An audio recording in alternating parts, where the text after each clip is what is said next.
তা বন্ধুরা, এই গরমে সবাই ভালো তো? আমার মতো খাদ্যরসিক তোমাদের জন্য নিয়ে চলে এসেছে গরমের চিকেন মোমো রেসিপি। হ্যাঁ হ্যাঁ, পাহাড় থেকে ঘুরে এলাম, তাই মোমোকে ছাড়তেই পারছি না। আর মোমো তো তুলনামূলক হেলদি, বলো স্টিম করে তৈরি করা হয়। আর ভেতরে মাংসের পুর, সেটাও একদম ভাজা নাড়া, কোনো কিছুই হয় না। চিকেনের পুরটা তৈরি করার পর চলে এসেছিলাম ময়দা মাখতে, মানে আমি মাখিনি, মামুনি মাখছিল আর আমি ভিডিও করলাম। তারপর তার ভেতরে পুর ভরে নিজের ইচ্ছে মতো শেপের বানিয়ে নিলাম মোমো। একটা ডেচকিতে জল দিয়ে গরম করে নেবার পর তার উপরে ফুটো ফুটো থালা তেল মাখিয়ে দিয়ে দিলাম।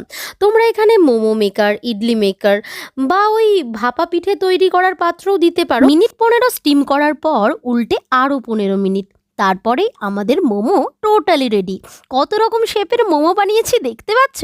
আর এই চাটনিটাও আমি বাড়িতেই বানিয়েছিলাম, ভেতরে অনেকটা চিকেনের পুর ছিল, তাই খেতেও হয়েছিল অসাধারণ।